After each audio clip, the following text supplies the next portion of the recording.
Help! The server's down and the presentation is in 5 minutes.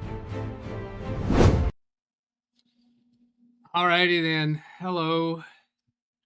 Oops, got that there. Good morning. Good morning, good afternoon, good evening, wherever you are in the world. 11:01 and 3 seconds here in California. July 18th, 2026. We have a remote live support. We're already connected remote. We've got Maggie in on Zoom, and Greg M has named broken clips on network cables. Okay, awesome. And he gets 2001 points for that. You get the 1 on the end, means you have named something. We're going to get started right off the bat with Maggie.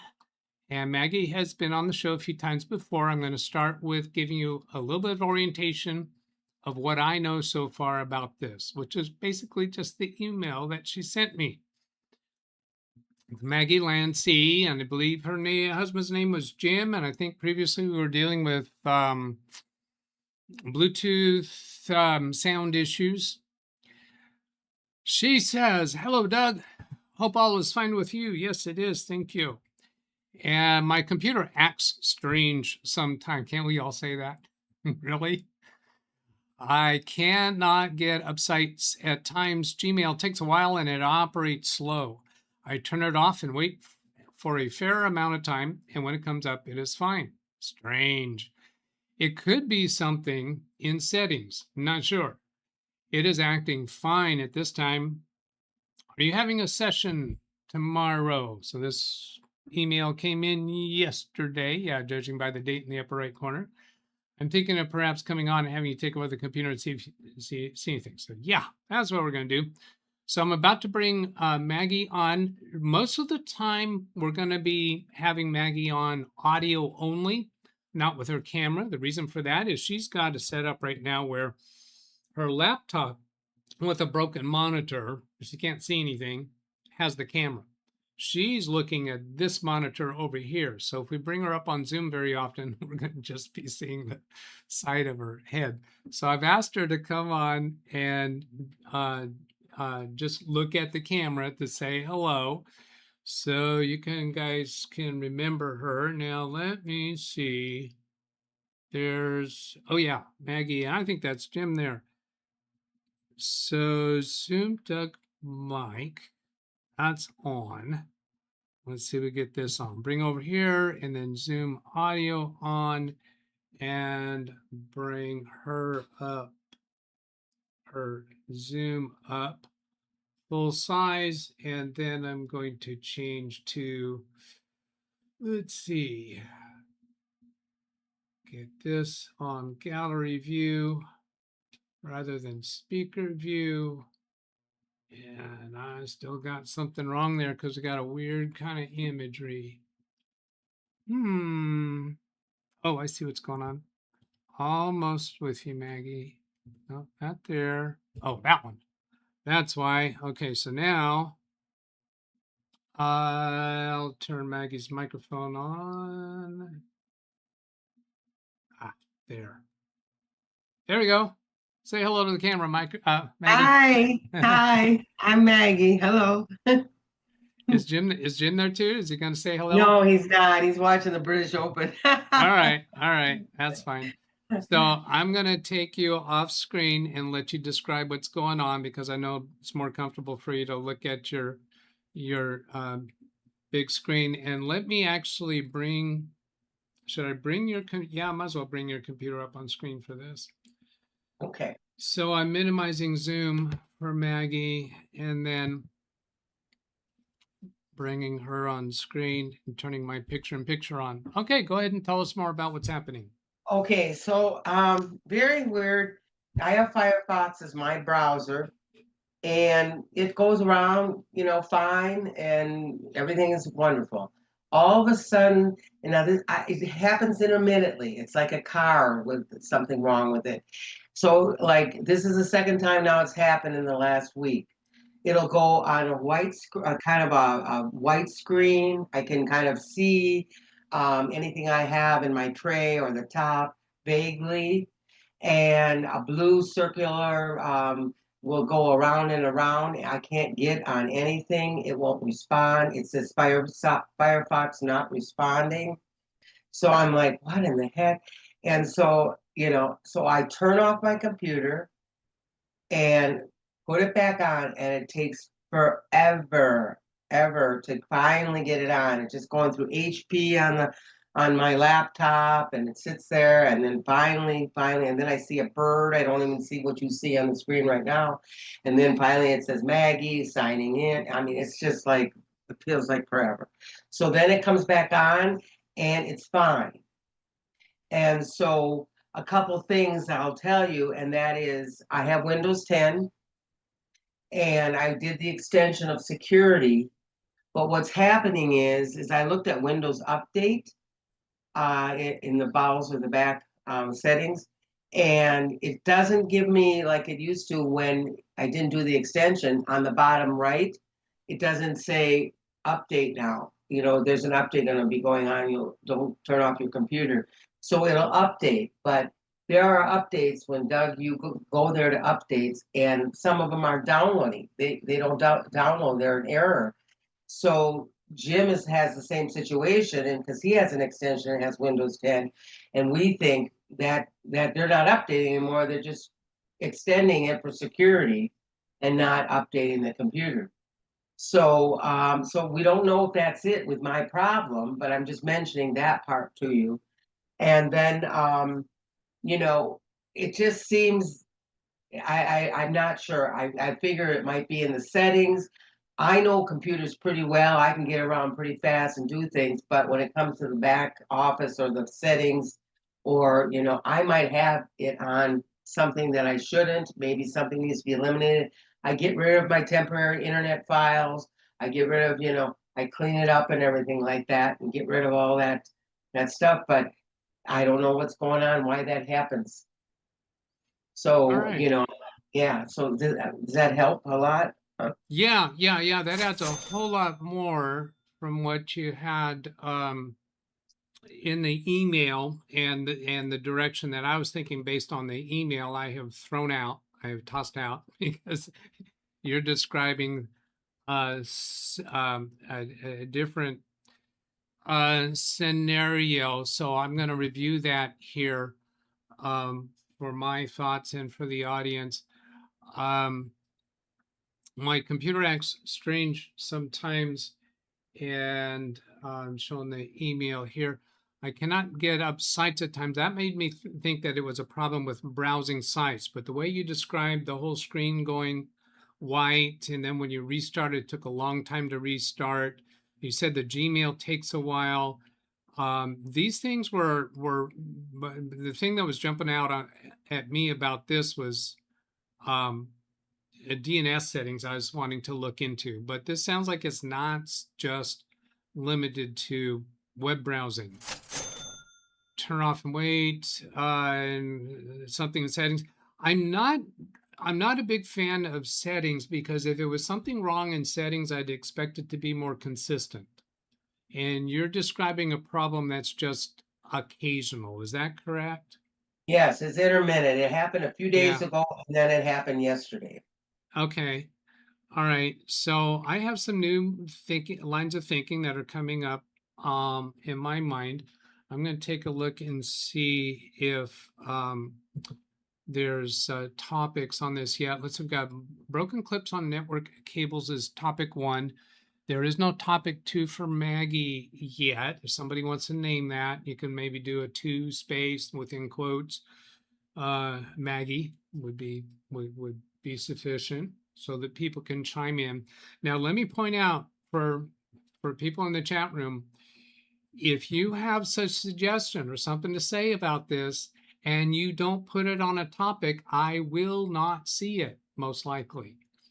Last week, I did go back and look at chat messages after the show was over, and some people were suggesting something that was really, really important. It would have been really, really useful if you would have put it in as a topic number that I was overlooking, but you didn't do that. And you were kind of, seemed a little irritated about that we weren't seeing this thing that you thought was obvious. Why can't you guys see that? Okay, why can't you just type a number and a space and then make your comment? So, yeah, don't get all on my case if you can't even do that. So please. So let's see how we're doing here. We got Firefox issues. It looks like that's the name that they chose for this. So let's go look at what's being said. Greg M is saying Firefox issues. He titled it with the quote symbol there. And then reinstall Firefox, perhaps clear its cache. When restarting the computer, it seems to behave better. Now, Maggie, if you do not restart the computer, does it eventually smooth out and start behaving? No, it doesn't. You have it's to so restart. aggravating. I'm in the middle of something, and then all of a sudden, it just it says Firefox not responding, and then I have that white screen. I can't get anywhere. I can't go anywhere. I can't click on anything, and I'm just like so flustered, And All then right. yeah, and that's when I turn off the computer, it comes back on. It takes a while. I'm not telling you it takes a half hour, but it takes a good 15, 20 minutes. It takes a lot longer than what it should. Sometimes it just seems that the computer lags a little bit, and I do get rid of cache. I do get rid of temporary internet files. I try to keep up on that. But finally when it comes up, then I'm back in business again, and it seems like it runs really fine. And I just have this gut feeling that there's something in, maybe not settings, but there's something like you mentioned, DNS or whatever it may be, something in the back where it's lagging, and maybe it does deal with Firefox, and maybe there's something that is not in the right, it's not correct, where something needs to be changed. Okay. I see an Elements a secondary drive that you have. Is that installed in the computer rather than connected to it? I'm not sure. It's a 2 terabyte drive. I wonder if Jim would know that. Okay, that's okay. That's okay. We don't need to go further on that. Yeah, some of this back stuff, I don't know whether it was there or not there, or because we haven't really done anything to the computer at all. It just works, but yeah, so I'm not sure. Okay. Let's go take a look with Crystal Disk Info and see what we find there to see if it's self-reporting any problems with your drives. Okay. And while that's coming up, let's see, I'll come back here. There's quite a bit of people contributing to this. And I'll let you see that. Task manager, look at wait times of the drive. Is it the drive? Is the drive indexing serve? Is it the drive indexing service? From Dennis, Greg M. Firefox current version and is Windows page file system managed. Londog, be looking for malware, adware, also something that is taking up the computer's processing time, causing hesitations. 260 megabytes free on the C drive. Greg M caught that. Well, that's a problem. Bingo, if you got 250 megabytes left, yikes, she has no free space on C drive. Free up some space on C drive. Those sound really promising to me. Wow. Yeah, so let's go take a look at that. I did not even notice that. And ironically, I did have that on my mind at some point during this. So let's go look in File Explorer.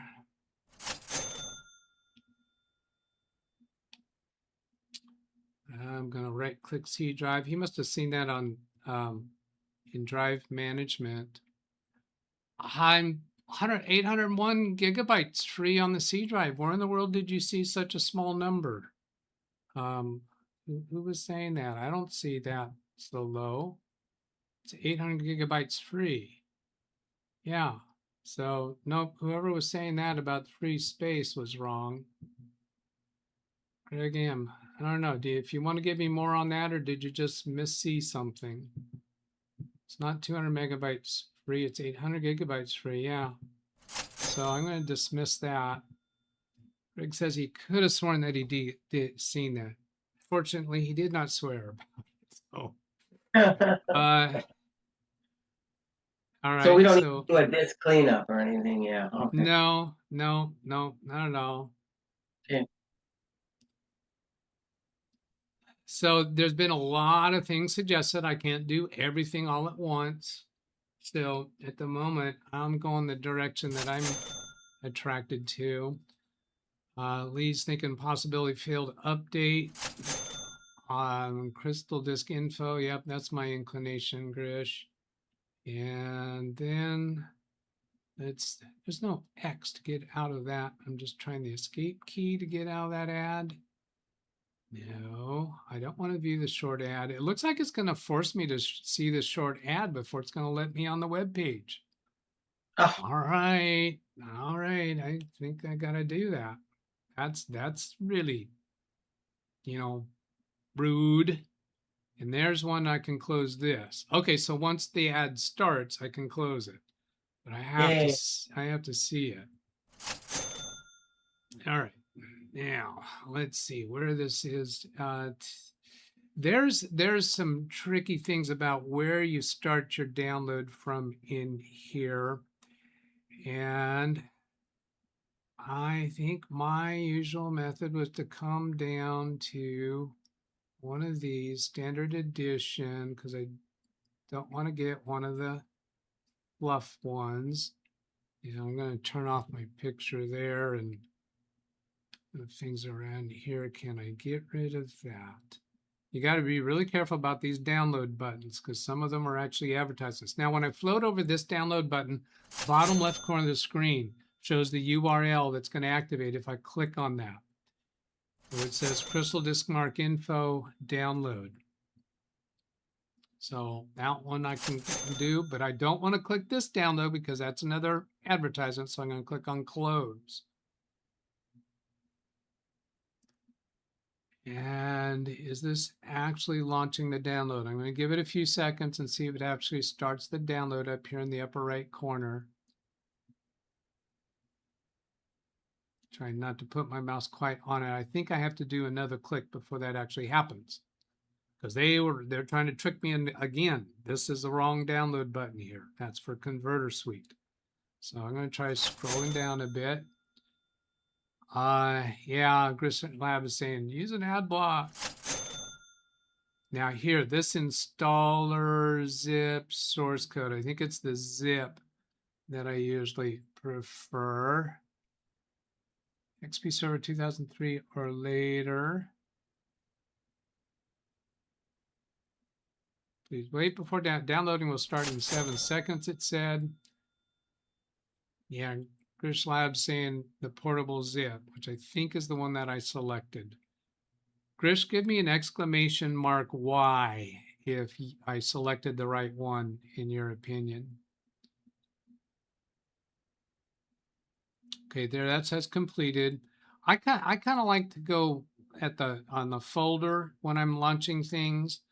But just to not go expose all of her downloads folder, I'll go ahead and, well, that's a zip file. I would rather like to unzip it. Okay, here's what I'll do, is I'll take that off screen for a moment.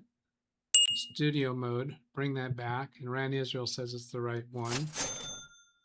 And close that. So then I'll go downloads folder.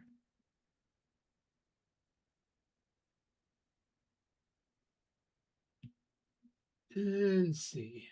Yeah, is there anything there that's sensitive? Is it okay if all You that can eliminate anything there. That's no problem. I don't want to delete anything. I'm saying, is it Oh. okay if that's all on screen? Oh, no. Oh, that's fine. No worries. It's fine to show that on screen? All right. Yeah, that's fine. That's fine. All right, here we go.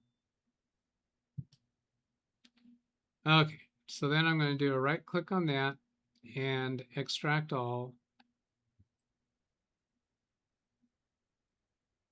With some downloaded items, you can just double click on the zip folder to get into the folder and access the files that are in it. But for actually running a program, that's not always workable.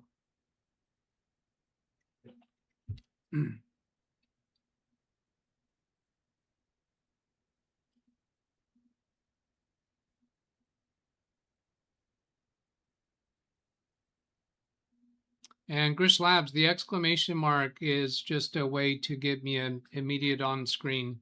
The exclamation mark used to be to activate a speaker bot, but it doesn't go into the topics, and it just gives me a different kind of alert. It means yes. And you can do an exclamation mark Y space and then type any other text that you want to include with the yes response. But as you can see, sometimes that the messages on topics, a happy thing, they come in frequently, and I don't catch them all quite as promptly, but the exclamation mark Y is easier for me to spot. Jeff is asking if she logs in with a Microsoft account, so we'll have a look at that. And you know what? I'm going to take that off screen while I check on that, so we're not exposing the name of her Microsoft account, if that's a yes. And yes, it is logging in with a Gmail Microsoft account. Okay, coming back on screen. I guess I did not launch that yet. Oh, yes, I did. It just took a while to come up. Okay, so the C&D drive is reporting as good. I like to look at all these dots and see if there's any messages there that are problematic. No, it's a 5400 RPM spinning drive, so and 53,000 hours on it. SATA 600. And then the F drive, a secondary drive in your computer that's having problems can also create problems for the operating system. But this one also 5400 RPM. It's looks like that's a Western Digital. Also running at 600. Everything is blue, so everything is self-reporting okay. Now, I'm not too eager to do a crystal disk mark for a speed test because we know that that's not going to be impressive numbers, and we know that the problem is not consistent. So some people are probably going to be saying upgrade to an SSD, but if you're to do like a disk image to image restore to an SSD and the problem's actually in the operating system, the problem's probably going to follow to the new drive. So I don't feel like a big fan of that. I am interested to see reliability reports. So I'm going to hit the Windows key and then reliability and typing in the search. There's view reliability history. See if that gives us something that jumps out claiming to be a suspect problem. There's some red X's. Do you think those red X's correspond to dates that you are having trouble? Let me see here. 7/3. That's today. So today is the 18th. And trying to think the day that I had problem. It was yesterday morning. Yeah, these two are yesterday. So Yeah. today is showing in here. It's not showing any problems today. Yeah, I didn't have any problems there. So definitely the 17th and 15th. Yeah, I think I had a problem on the 15th. Yeah, and 13th. Yeah, that's that. Okay. Maybe, yeah. So here's a Firefox stopped responding. So all the people that are talking about Firefox suspicions, that's adds to them. The F partition belonged to external drive. Cost amount. Oh, membership gift. That's the first time I've seen that notification come up. That's a fairly new notification. Thank you, Tony. The cost amount didn't show up right. Then Windows, not, let's see, I'm going to do a little thing here to mark that location for Tony's alert. Oh, and you know the other thing about it, you notice to the audience, notice how that alert is staying on screen, because that alert I specifically have to acknowledge before it'll go away. So I bet there's a way, I bet there's a button for that. Let me figure that one out. I think a spotlight, no, wouldn't be that. Oh, super chat alert. Oh, I think any money thing, I think super chat or even the other things, and I press this button, yeah, that acknowledges it. So that forces me to say thank you, and it doesn't just go away on its own. Doug, do you have to be forced to say thank you? Well, you know how it is. Now, so back to Firefox as a suspect, then Windows not properly shut down. So when you restart, were you having to force the computer off? Yes, I did. Yeah. I had, because I couldn't get anywhere. It was Okay. just a white screen, and I could see things behind it, but I couldn't do anything with it. Yeah. So here, this Firefox yesterday at 7:27, it shows a problem. And then some number of minutes after that, 7:41 a.m., the computer is restarting up after you forced it off. Yes. And then down here, it looks again 10:55 a.m. that you have another Windows not properly shut down. But notice there's no Firefox issue prior to this one. So that causes me to think that maybe there's something else going wrong with the computer that caused a Firefox problem, followed by forcing the computer off. After that, sometime after that, you had another problem with the computer, but Firefox wasn't affected. So this second one here kind of steers me away from Firefox, but doesn't mean we should eliminate it yet. Then we have failed Windows updates going on, which is also indicating some more significant, possibly indicating some more significant problem going on with your computer. Yeah, and the updates, because of that extension that we have, that they gave us another year, and they actually gave us another year from 2027. That's right, they did extend They that did, again. yeah. But I used to get in my bottom right tray update, and I don't get that, and I feel they're failed because we're just getting the security update for the year, but we're not getting the updates because they're failing to.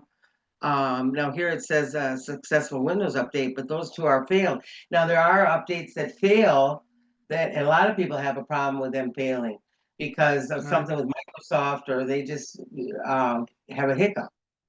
Yeah. Now my understanding is that there's not a whole lot of product updates that are going to be happening at all with Windows 10. It's mostly about security updates is what you're getting. So you're not really expecting to get any kind of product update because it's no longer in development. Okay. So it really is security updates is what this extension is pretty much all about, as I understand. Now, the rest of the stuff about updates, I'm not too worried about. So updates are occurring. Updates are working, but we've got a couple that have been unsuccessful. Whether that's because of a problem that the computer is experiencing or not, we can't say for sure. Now, this one, Windows Recovery Environment Update, and these two are also Windows Recovery Environment Update failures. This one down here is more recent. So it looks to me like perhaps this 7:32 a.m. Windows Recovery Update, that KB number ending 221, that one failed. Here is also 221 failed. Down here, 221 succeeded. So whatever was going on there, it might have been that Microsoft had lots of failures to install that update, perhaps worldwide, and then they fixed that. Down here, you successfully got that update. So Okay. I'm not concerned about that update failure at the moment. Okay. I don't feel And that's we can look at updates later and just see if they're all clear, but that'd yeah. be later. Yeah, now let's go back here. Now, for the people who've been still putting in some messages, I'm going to go take care of all of the messages on this topic in a little bit. I can't read them all quite as fast as they're coming in, but I love that they're coming in.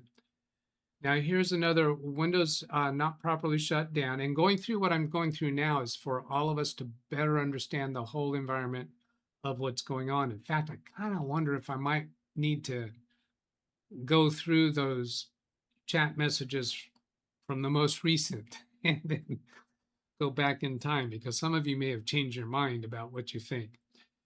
We're seeing the rest of this. So Windows not properly shut down 3 days ago, 4:02 p.m., 4:07, 4:17, 4:31. We'll get to the startup apps in a bit, Dennis. Still getting more report from Windows about what's going on. Search application stopped responding and was closed. And these events that I'm looking here are coming from the events log. These are the ones that Windows thinks is most significant from the events log. Search application stopped responding and was closed at 4:07. Windows not properly shut down, stopped responding and closed. Now, Maggie, something that I try to always do, I want to know if you're doing this, is after forcing the computer off and then turning it back on, you ought to do another normal restart before you try to use the computer. Have you been doing that? No, what I've been doing is I've shut it off, and then I'll hit it and then turn it back on. Yeah, well, at that point, I don't consider the computer reliable, because at that point, when you turn it back on after a forced power off, it's doing some recovery work. So when it does a recovery startup, I have found it to be not consistently reliable. I want to, after that recovery startup, do a normal restart and see a normal restart time so that it's not an excessive amount of time, and then use the computer. So I want to suggest that you start making that part of your habit, but I don't think that's causing you trouble. Yeah, so you're saying that I should go on to the bottom left, and instead of force shutting it off, yeah, right there, and then go to go to restart. Yeah. Go to restart, and then restart it rather than force shutting it off. Okay. Well, no, it's okay to force shut it off if you can't get to restart. If you can select restart, that's preferable. But if the computer is in such a bad mood that you can't, you click on here and it just won't, or you click restart and it just doesn't restart, and you have to force it off by holding the power button down. Then when it restarts, it takes a long time to restart. After that, come back and do a normal restart. Normal restart. Okay. Okay. Gotcha. From a computer that is not misbehaving. Yeah. Okay. Okay. Now this one here, this is a warning about Microsoft PC Manager. Okay, that's not that's a failed Windows update. So it failed on that Microsoft PC Manager. Did that one come in properly later?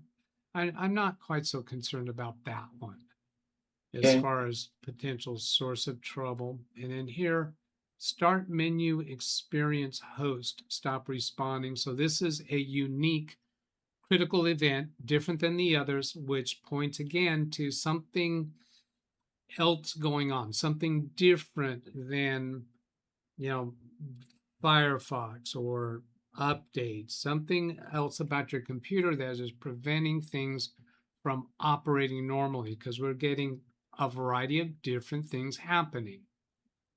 Yeah, I This keep one, thinking it's AI. I don't know. yeah, I don't think so. I know.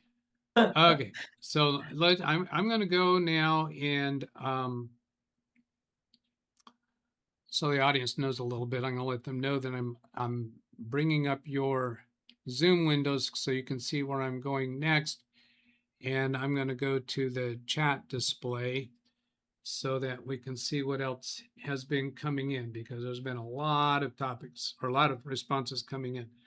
And I'm going to display my 29 new messages that have come in. Yeah, the broken clips on network cables, I think, was regarding Greg M's issue. Yeah, so we're going to hold off on that a little bit and then come back here to Firefox issues. And this should be the most recent one possible. Failed update on my Firefox. I'm not feeling that that is a source of the trouble. The failed update on Firefox might have failed because of what else is going on. Crystal Disk Info, we saw that site keeps being annoying. Got to have a local copy you transfer over, and I do, but this, by doing the download, it shows to the audience how they can get it. Firefox just updated to 152.06 a few days ago. So let's see what Firefox version you have. I'm going to minimize Maggie's Zoom and come back and check on the version. And waiting for Phil's thing to go away, and that ought to be around here somewheres. Sit down at the bottom and help, and got an about Firefox 152.06. Yep, so that is the update. So the update, if it failed once, it appears to have been successful at this point. And then we'll minimize Firefox and bring Zoom back up for you and come back. Always pick standard portable zip. Ad block, portable zip. Knew the system was exclamation mark. Hopefully you're catching on there. And Grish, I need to make you a moderator. Moderator status ran here basically just means that you've been around long enough, and we kind of know that you're a serious, sincere participant, not a troll. Not really asking you to do any kind of moderator activity. So next time you put in a message, Grish, you should be blue. Okay. What are the specs of the machine to understand what we're working with? Domain 2000, hard disk drive. Should log in with Microsoft account. We answered that. At least once every 60 days to keep ESU active. Okay, well, I think if she's logging into Windows with her Microsoft account, wouldn't that qualify for that? Jeff, do you know the answer to that? You could respond in topic 2. Having read error height is high. Was it really? All right, coming back to your computer, Maggie. Okay, no problem. Thank you. Did all the greens. I didn't even look at them. I did intentionally leave Crystal Disk Info open.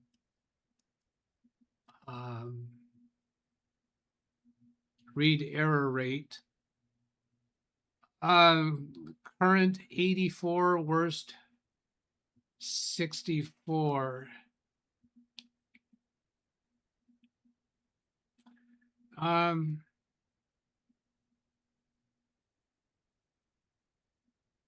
Okay, let's go ahead and take a little diversion on that bit. And I'm gonna ask Gemini about it. I have learned, because I have checked with AI or search engines, it found that different manufacturers handle these information differently. So I don't rely on my own opinion or recollection. Now let's come over here and bring Maggie back to where she can see this. And I did a screen copy of that. And we're going to paste that in here to Gemini. Do you see any issues on this Crystal Disk info screenshot? I really did not even need to ask the question. I could have just pasted the image and hit enter. Yeah, I agree, Grish. It may be fine. So I'm just going to let it tell me. Good. There's several major red flags regarding its age and performance. Real issue 5400. That's not going to cause intermittent issues. Extreme age and usage. Load and cycle, smart raw values, read error rate. Don't panic about these specific lines. The drive is a Seagate IST, whatever. Seagate encodes these numbers differently. Didn't someone just recently mention that manufacturers handle these numbers differently? I don't know. Somebody said that. As long as the current value hasn't dropped below threshold, those specific raw numbers are normal for Seagate. Well, that kind of sounds backwards to me. As long as the numbers haven't dropped below threshold, they want the read error rate to not go too low. All right, I'm not going to try to figure that one out. That sounded a little backwards. If this is Maggie's computer, you found the culprit for her slowness. Not the intermittent slowness. DNS settings might help a browser. I had asked Gemini earlier about DNS settings. Cloning this drive. See, this Gemini session has not been updated to the extra description that Maggie has given us. So, nope, I think we're going to let go of that and move on. And then I'll come back to the chat messages and slowed. Always seen screen flicker when using Firefox. Yeah, she wasn't describing as a screen flicker. Maggie, could you describe what was happening on the screen behavior again? Yeah, all of a sudden it just got, well, I'm on my computer, everything's fine. And then all of a sudden it starts getting really slow. And, I can't, and I'm moving around just like a dinosaur. And so the next thing I know is it on the top, it says Firefox not responding. And then it just goes to that white screen, and I can see in the background what I have on the top, or windows open, that I have different sites. And I can faintly in the bottom, I can see, but it's not going anywhere. And that blue circle keeps going round and round and around and around and around, and it's just not doing anything. It's just sitting there and had that blue circle, and Firefox not responding. Okay, very good. And that's yeah. Okay, so since I just got that description from you, I'm going to come over here and provide this to the Gemini session. Maggie has provided additional information. She says that she'll be in Firefox and then it'll start getting really, really sluggish and the mouse moves around slow on the screen. And then maybe the screen turns completely white and a message up at the top of Firefox saying Firefox has stopped responding. And it just seems to get worse and worse. And then she winds up forcing the computer off and then restarting it.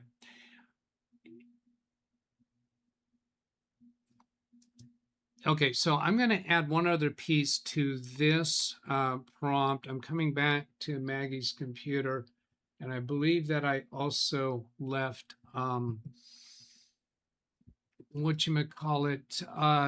reliability monitor minimized. And I want to come to this date over here. And let's see, I'm checking the width of my columns. We can see all of the date and time stuff. Let's maximize that.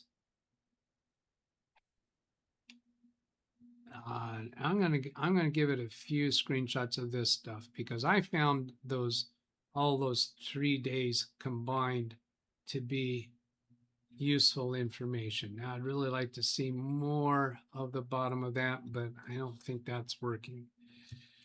All right, so here we go. What I'm doing is taking a screenshot right out of OBS. And yeah, oh well, I'm gonna give my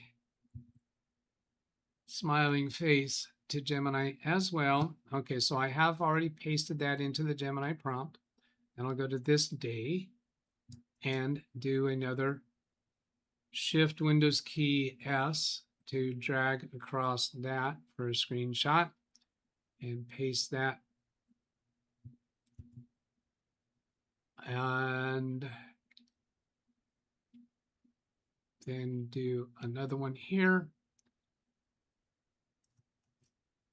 By the way, if I'm at a client's office doing these kind of things, what I'll do is open a Gemini session on my cell phone, and right from the prompt in Gemini, I can use the plus sign to access my phone's camera. And I will do that right in front of the client. There is no shame in using a really effective, helpful tool. It's not a perfect tool. You have to understand how to work with the tool. But I've got absolutely no qualms about that myself. And my observation for my clients is they seem to be impressed with that. Then, okay, so now let's go back to here. So there's those 3 screenshots. Now, I don't need to prompt it to evaluate those screenshots. In fact, just for demonstration purposes, I won't be that way. Okay, I will. Let's see what it tells us. I'm telling you that without mentioning reliability monitor, it will make comments on it. And those things come from Event Viewer. It's going to be showing us the trouble things, the problem things from Event Viewer.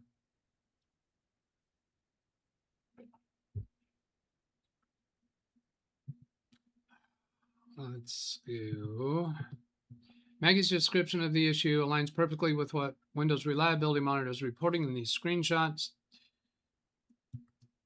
Her account, combined with the hard drive data we saw early, paints a complete picture of what's happening. Here's a breakdown, what it means for her computer.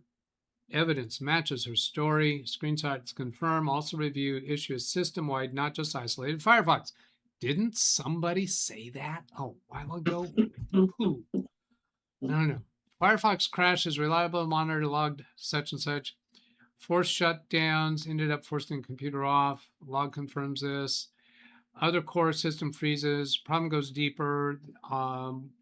July 15th, Windows core component, search application, host Windows services stop responding. Root cause 100% disk usage.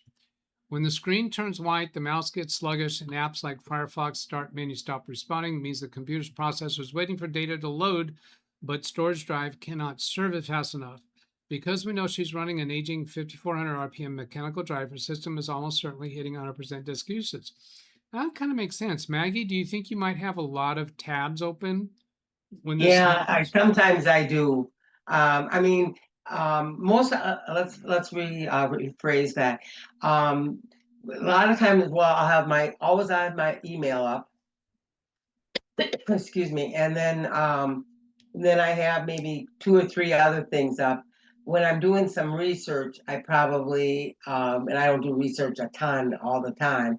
Last couple of days I have, because we're dealing with something. So I had a number of tabs up, and maybe too many. That Okay. could be a problem. All right. Yeah. All right. Doman, we haven't got to that yet. I'm still intending to get there. Now, since this is still a Windows 10 computer, might not be advisable to be upgrading the drive, but maybe a change of behavior from the human. Meaning, do you think you could be disciplined maybe for a week to minimize the number of other tabs that you have open and get into the habit when you're done with the tab, close it, and see how the computer behaves over a week. Okay. Okay, fair Is enough. that Yeah. Yeah. feasible? I mean, if it's 2 or 3 at once, it's fine. But if I start doing research and I have too many tabs over on the top, close it out or put it in my favorites, and I can Yeah, refer to it later. yeah. But don't have it up on the top, bogging it down. And there's other possibility is that Firefox probably has that option to um, power down tabs that are not active at the moment. I see the questions coming in. I'm intending to get to them all. Can we check Task Manager? Let's see, Task Manager. Okay, now we're not going to, it's not having a problem right now. So Task Manager, that's not going to show history when there was a problem happening. When mechanical drive, and Maggie, you're pretty much always Firefox, right? Yes. Okay. When a mechanical drive completely maxed out, often by background Windows updates. Now, if it's struggling with Windows updates when these issues happen, that would be an extra struggle on the drive. Now, another thing that we might do is show you how to get to Task Manager and check on the condition of the drive when you're having the problem. And if you see that it's at 100% disk usage when you have that symptom, that kind of locks that down as a Yeah. likely source. Which Yes. the logs show are attempting to install antivirus scan, simply loading heavy modern web browser, the entire operating system stalls. Question coming in, Maggie, do you have a backup? Yes, I do have. I do have a backup. Yes, and it is All right. hooked up. Yes. Not that the question is coming in just in case you are about to have a serious problem and lose whatever's on your drive. How Yeah. often do you back up? Every month. Every month. Yes. Okay. Yeah, that's okay. Well, maybe that means that you don't have a lot of data that you would be upset about losing. Is Yeah. that right? I probably there may be some documents that I wouldn't want to lose, a few pictures, but I could probably be okay and live without it. Okay. Now this line here, Windows will white out frozen applications until a hard drive can catch up. When you've had this symptom where it goes white and it's not responding, have you tried walking away from the computer and come back 2 or 3 hours later to see if it's No, still the same? no. That might be Uh, worth doing because if it comes back to life, that is an indication that it was just struggling and it eventually caught up. Hello, yeah, Carrie, and that I is see a the good. question again about what CPU and RAM. We haven't got to that yet. We will get to that. Go Yeah, ahead. and I could walk away. I'm responsible for a fair amount of things. I'm more the I support Jim in things and portals and doctors and different. So sometimes I really have a critical, especially in the morning, that I got to get a lot, All right. a lot done, and so it's hard for me to walk away for 2 hours because I got banking and I've got to do and I've got different things I gotta pay online and so a lot of action happens. So sometimes it's hard for me to walk away. Afternoon is better when I can walk away. Okay. But yeah. If you just keep that in your mind, you may stumble across a opportunity where the symptom happens and it is convenient for you to walk away for a few hours. You don't have Yes, something pressing I put that because thought in my brain. Yeah. I think that could be a really important piece of information because you come back 3 hours later and find the computer is running completely normal, then that would tell me that you actually haven't had a crash at all. Yeah. It's Yeah. just And if it overwhelmed. is still the same, where it's not letting me go anywhere and white and that, well, then we know then it's a different problem. Yes. Yeah. If it doesn't Yeah. come back. Yes. Yeah. That's a good thought, Doug. Okay. Absolutely. Yeah. Let's see now. Here we get whiteout frozen until a hard drive can catch up. Okay. The danger of forced shutdowns. While understandable out of frustration, holding power button force it off, highly risky for old mechanical drive. Sudden power loss can cause the mechanical right head to crash on the plotter, corrupt Windows system file, making our problems much worse over time. Now, let me address that point right here, and a little teaching point here for you. I'm going to minimize your Zoom and come back to your computer. And here we go. So when you have that condition happening and your mouse is not responding very well to clicks, you can get to Task Manager with Control-Shift-Escape. And oftentimes that will bypass whatever the computer is struggling with and get you into Task Manager right quick. So I'm trying that right here. I'm holding down Control and Shift, and you viewers at home, you can try this on your computer right now. Hold down Control and Shift, and then tap Escape. And that brings up Task Manager. Now, if you don't see this full detailed view, you might need to click, let's see, if you're seeing something like this, you might have to click more details to open it up and see more things. But you're going to be looking right here for the disk. If that's right up at 100%, then it's just really, really busy. And if you click on this column heading for disk, what that's going to do is that's going to sort these items in the order that they are using the disk. So watch right up here. There is no sort indicator up here right now. See this sort indicator over here on the name column? That's indicating that is sorted right now in order by name. Gives us all of the apps in alphabetical order. Then down here gives us background processes in order, name order. Now it's here, I click on disk, and there this arrow pointed down means the item that's taking up the most disk usage is showing at the top right now. So if you do that while you have 100% disk usage, if you find that that's consistently one item, one thing, then we're highly suspicious of that. And what I have seen happening sometimes is Windows indexing. And it may not be obvious wording. It could just be system, but or sysmain or something like that. And any of these arrows here, you can click to open that up and see more about what it is. But if it's just stuck on one item, taking up a huge percent of disk space, disk activity, such as indexing can do sometime, then I've found that resetting the disk indexing engine will fix that. So I'm going to close this window. Maggie, could you go ahead and try that yourself? Hold down Control and Shift, and then tap the Escape key. Okay, notice that it came up with the disk column sorted. So it didn't go back to the name sorting. And I think once you restart the computer, I think it'll come back as sorted by the name column, but I'm not sure about that. But just pay attention to what column is sorted. Okay. Then you can drill down further and get more information about the disk here, and you can open Resource Monitor and get even more information. I'm not going to spend much time down here because we could just really get off in a total time waste here. But here I've sorted this column by the total column, and here you can see more detail about what's going on in the disk, and you can actually see what files are utilizing the disk.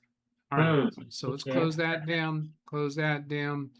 Don't expect you to remember that part and not asking you to. Okay, so then let's get back to, but I'm promising I'm going to get back to the chat room. Danger force shutdowns, always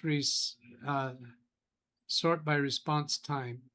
I like the total time, but let's see, why am I not? Oh, because I'm on the wrong screen. But I'm not a strong proponent of that. I usually go to total. What to tell Maggie? This new information solidifies that DNS settings are likely not the primary culprit. I proposed that to Gemini earlier. Whoops, nope, I don't want that on now. Her hard drive is simply too slow, worn out to keep up with 10, 11 background tasks and window browsing simultaneously. If you bring her on the stream, you can open Task Manager, navigate the Performance tab. Gee, what a obvious idea. We should have thought of that. Well, wait a minute, we did. It will likely be pegged at 100% even while idling, only when the problem is happening. And of course, I couldn't even have her on right now. I could not be remotely connected to her if the problem was occurring right now. Would you like me to outline a gentle way? Yeah, da, da, da. All right, so now let's go, because I've been promising chat display. Let's say I forgot to maximize Maggie's Zoom so she can see what's going on. It's going to often heavy load, spinning drives. Yeah, seems likely. Windows 10 enrolled in ESU for Phil. Windows Update issues as well from Greg. Windows 10 had a bad update last month on the wrong segment. That doesn't feel like our trouble here. Windows 10 treats Firefox updates slowly. We know that we have the most current now. It's only security updates. Yeah, it's only a security updates on the extended support P or Paul, whatever that is. Firefox not MS, therefore its updates are not treated as important. Windows updates coming down may be taxing on the computer. At the same time, Firefox is running. Can you show us startup apps? Okay, so let's get to that. I'm taking these significant questions because if I go through all of them, I'm not going to remember them. So we're going to come back to Maggie's computer and see what's on startup apps, minimize her Zoom, and then bring that screen on. And so startup apps is Control-Shift-Escape to bring up Task Manager again, and then go to the Startup tab. And maximize so we can see the whole thing. And you know what I know some of you are sick of it. Shift Windows and S. And I'm just driving. I don't even look through them myself because Gemini can do it so much quicker. So then I'm going to paste that into Gemini and hit enter, not even ask a question about it, and see what Gemini has to say about that. And we see its messages as it's thinking through. And on the bottom right corner, you see that I'm using Pro. It is a paid version. Based on the image, there's some good news, a few quick fixes you can perform on the system. While tuning our startup apps won't cure the drive problem, here's an analysis. Good news, she already disabled heavy lifters. Microsoft OneDrive, having this disabled, it's already disabled. I'm not going to read through the rest of that. WhatsApp is disabled. Bloatware you can disable. Bing services, HP messaging service, Logi download assistant, what to leave alone, leave this one alone. Delayed launcher Intel as part of Intel Rapid Security. Just saying leave these alone. Stream strategy. This screenshot provides a great quick segment for the live stream. I'm going to hit my video link button on my screen and then come over to Maggie's computer and bring up her, let's see, minimize her Zoom. I'll show you me doing this. I have reduced my log me and rescue down to a medium view. And I'm going to come to her Firefox browser, open a new tab, and then paste that timestamp link. See there, the 3796 seconds. It's 3,796 seconds since the show started. And I'm going to go to that point in the video, and then I'm going to pause the video there, so that after we're done, you can go back and you'll see that listing so that you can, what do we got here? I think we got a ad. Let's see, no thanks. When I get to the point where I can pause that. I built this website in 5 minutes with Wix Harmony. So I came across this image recently and thought to So I muted that, and then we'll skip that ad. I love my paid version of YouTube so much. So then pause it right there.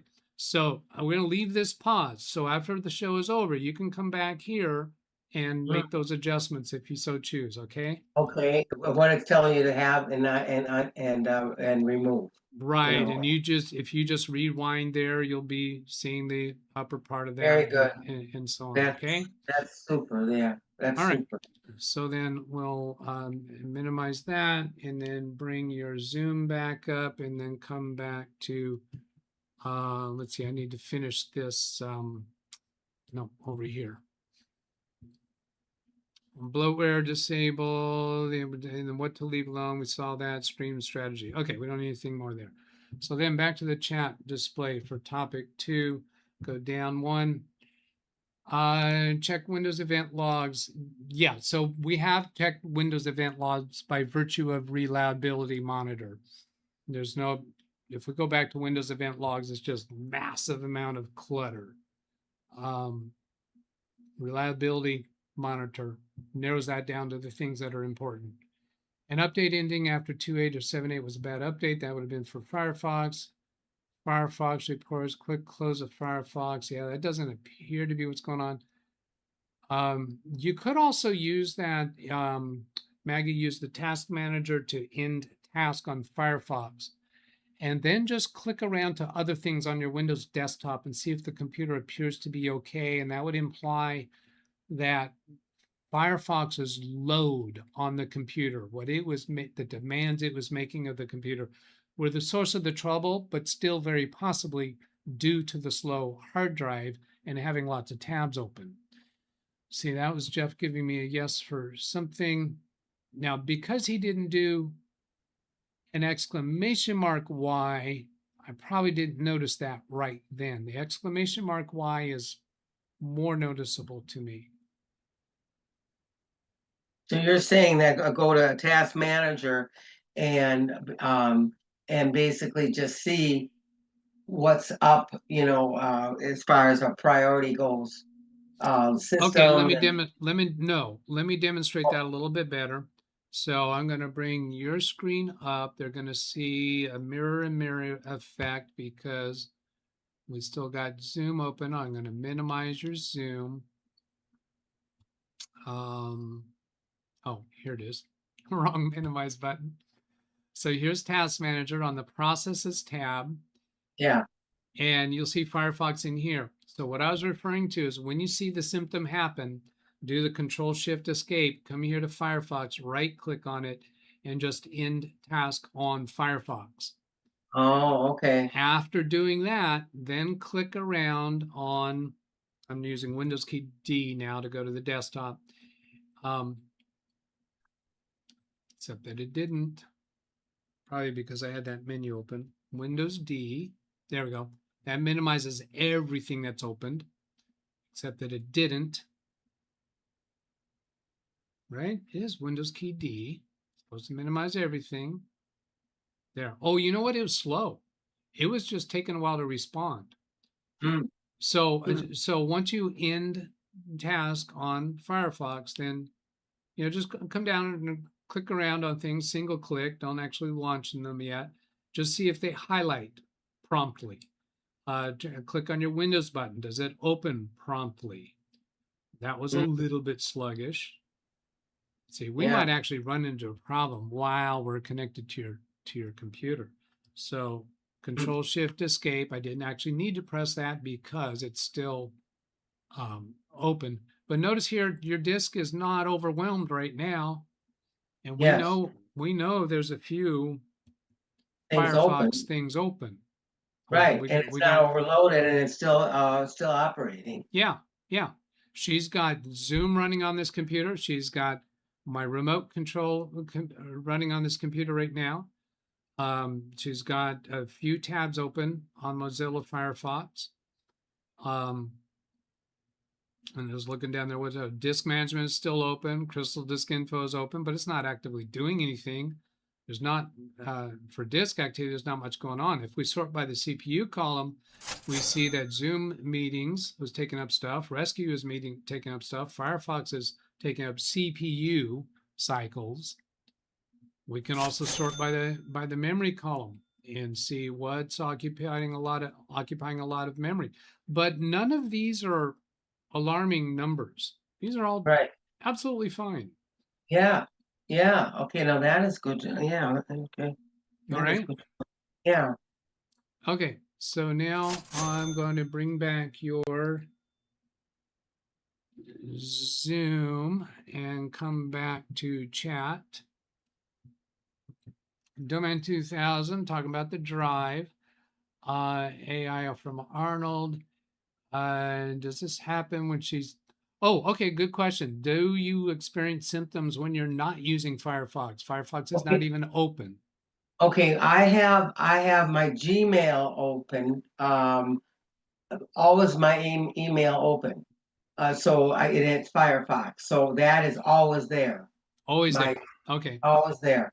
And that's the only thing that, well, other than other tabs, because I use Firefox, that's the only thing that I have always there, is my Gmail. Is it fair to say that when you're using your computer, that means you are using Firefox? Yes. Do you do anything that does not involve Firefox? Um, let's see. Well, let's see. It's my browser, so I do Okay. go to my nutritional company that I'm in line with. I go there. I figure from my brief knowledge on the guts of the computer that my browser is taking me to all these sites. But I'll do Right. weather. I'll do weather. Okay, Check so the weather. time out.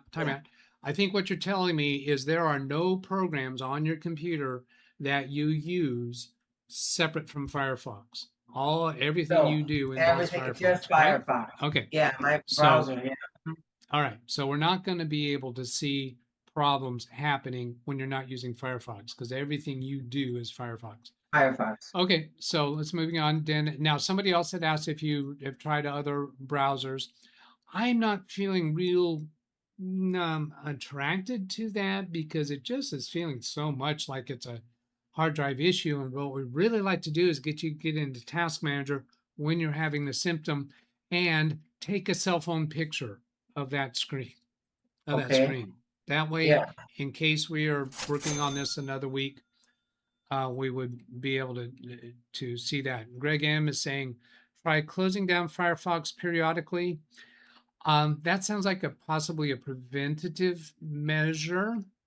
And I'm not feeling very attracted to that because I'd like for you to see the symptom happen in Firefox and get that task manager. Now, the other thing though is if you have oh yeah, if you use my suggestion about reducing the amount of tabs that you have open, just try ideally one tab at a time. When you want to go to a different site, go to that different site, close down the prior tab. And if the computer works perfectly for a week, would that be long enough to tell you that, yeah, that's a big improvement? Yeah. Would it? Yeah. But I'll tell you something that happened. I had Firefox for quite a while. I decided to turn over to Chrome way back when. Yeah. Something really weird happened. When I had Chrome, it just seemed that I went on Facebook and they go log in and they all kinds of havoc happened. I mean, I was trying to log in, they didn't recognize my password, and then and Okay. it's Time just out. acting weird. So I went back to Firefox. Okay. Understood. That's why you're going back to Firefox. Nobody's arguing that you should leave Firefox, I don't think. Oh, yeah, And I just did a timeout there because that felt like we're going to start going in a different topic, and I don't okay. want to get everybody jumped onto a different topic. Oh yeah, okay, no problem. All right, good. Let's go on. Does NTFS automatically reallocate bad sector? I don't know much about NTFS. Well, yeah, I believe, but that sounds like that's going to take us a little bit off track too. Screen Flicker Windows 10 apps recently. That did not happen until recently. Screen Flicker on Windows 10 apps. All right, and that takes us to a different topic 2. When an updates occur, if there's an update to a display driver, you expect to see a screen flicker, maybe even the screen goes black momentarily. That could happen while you're doing something else and you don't even realize there's an update going on in the background. App's still open, but the screen flicker is obvious. Now, if that's a continuing flicker, there may be something going on there. And Phil Stott, I think you might want to do a topic 3 on this because this sounds like a different topic. So CPU and memory specs. So people have been asking about that. So let's go get that stuff. I'm going to minimize your Zoom and then bring your computer back on screen. We'll go to, now we've had Task Manager open, so people have seen that there, but here we got 8 gigabytes of memory, i3 7100, so not Windows 11 capable, obviously. So we know this is an older computer. We know it's not we know it's not a screaming demon. But this answers the question they've been asking. And let's see, was there CPU and memory specs? So that answers all of that. And we'll go back and restore your Zoom. I'm feeling pretty good about remembering to do that for her. I have an old HP Pavilion that is actually Windows 11 capable, very slow. Upgrading to SSD made it respond like a new computer. Yeah, you know what? Now you have a 1 terabyte drive, but not a whole lot of it in use. So if you might find it financially palatable to get like a half a terabyte SSD and do an image restore to it, and this computer would probably feel like a screaming demon by comparison. I've seen that many times. Your CPU and your memory is totally functional based upon basically everything you do is through a web browser. That's completely fine. Now, some people are going to look down their nose and saying every single computer in the world should be 16 gigabytes. That's not my experience. I've seen 4 gigabytes of memory performing just fine. So we've answered those questions. Task Manager. Now you said a half a gigabyte of SSD, half terabyte. So 500, terabyte, like terabyte. 512 gigabytes. Okay, and I'll have to look into that cost of what that might be. But then I have to have somebody install it, don't I? Yeah, so if you don't know how to install that, it's gonna involve doing a backup image using an imaging software and then restoring it. And can we help you with that remotely? There's a lot we can help you with remotely, but somebody has to physically install it. Okay. Okay, different browser backup. We answered that. Grish, I won't, but we can look at how the drive is behaving right now. Not having a problem. If the response times are 20 milliseconds and the drive activity is high, that's not normal. I'm not too concerned about that because when it's operating fine, it's fine. So even if the response times are 200 milliseconds and drive activity is high, that's not normal. When the computer's operating fine, it's normal. So whatever those stats are, if you consider them not normal, I'm not worried about that. When the problem happened, it exacerbates. Okay, so that's his argument against. He knew what argument I was going to say. He's saying now response times. Didn't we see response times in? Did Crystal Disk Info? See, that was a while ago that he said that. So let's move on. If you still see that we need to get that, Grish, then bring it up again. Just don't say, yes, we need to do that. You need to restate the whole thing in your next message if you think we haven't covered that. Free space on our drive, we dealt with that. Hello, Danielle. Carry CPU and RAM, so we just did that. Device manager. Okay, chipset drivers. Okay, there's a good question. Let's come back. I'm going to minimize Zoom, and disk manager, because we haven't looked at that yet. And we'll bring full screen for here. Right click on the Windows button and device manager, see if everything's okay in here.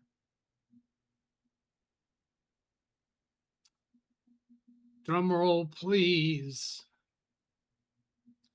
So we had it not responding for a little while there. It was a little bit of a struggle for it, but that didn't feel too abnormal. So things are okay in here. I'm going to minimize this. So if there's somebody who wants something else from device manager specifically, I'll just go ahead and open disk drives here. There's those two, a Seagate and a Western Digital. It is a USB for the Western Digital. So that 2 terabyte is a USB connected device. Now, what do you need that to always be connected? What is that for? Is that? Well, you have to, you have a hard drive connected by a USB cable. Okay. Are you aware of that? No, I gotta You bring did- Jim in, ask him what is that? I Oh, don't is this know. Jim's computer? No, this is mine, but I mean, I don't Okay. know, I don't recognize that, Doug, about WD Elements and if it's connected. Well, and I've got 2 computers, because you know that, my top doesn't go down because somebody broke it. And so I've got this other computer here, a bigger screen, and my keyboard on my Okay, now let desk. me explain to the audience. When you say you have another computer, you actually mean another monitor.